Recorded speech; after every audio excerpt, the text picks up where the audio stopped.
understand the differences between weather and climate, what they are, how we predict them, and what those predictions can tell us. Meteorologists define weather as the conditions of the atmosphere at a particular time and place. Currently, researchers can predict a region's weather for the next week with roughly 80% accuracy. Climate describes a region's average atmospheric conditions over periods of a month or more. Climate predictions can forecast average temperatures for decades to come, but they can't tell us what specific weather events to expect. These two types of predictions give us such different information because they're based on different data. To forecast weather, meteorologists need to measure the atmosphere's initial conditions. These are the current levels of precipitation, air pressure, humidity, wind speed, and wind direction that determine a region's weather. Twice every day, meteorologists from over 800 stations around the globe release balloons into the atmosphere. These balloons carry instruments called radio songs, which measure initial conditions and transmit their findings to international weather centers.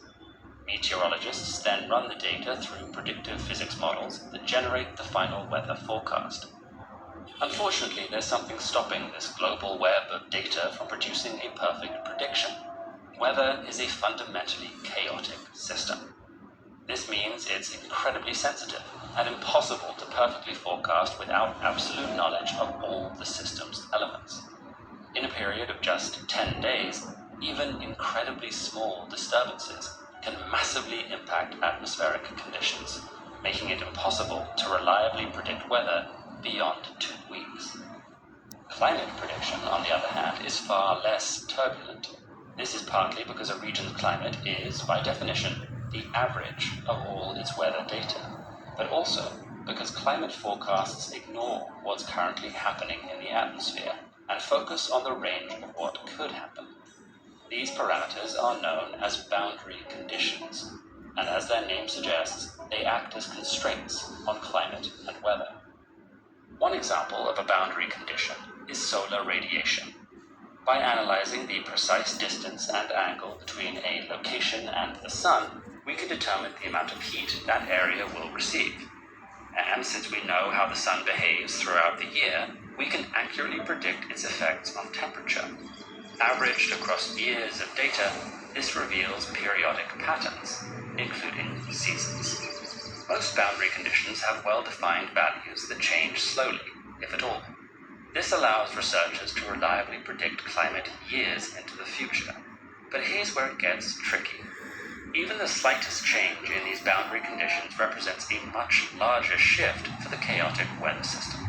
For example, Earth's surface temperature has warmed by almost 1 degree Celsius over the last 150 years. This might seem like a minor shift, but this 1 degree change has added the energy equivalent of roughly 1 million nuclear warheads into the atmosphere. This massive surge of energy has already led to a dramatic increase in the number of heat waves, droughts, and storm surges. So, is the increase in extreme weather due to random chance or changing climate? The answer is that while weather will always be a chaotic system, shifts in our climate do increase the likelihood of extreme weather events.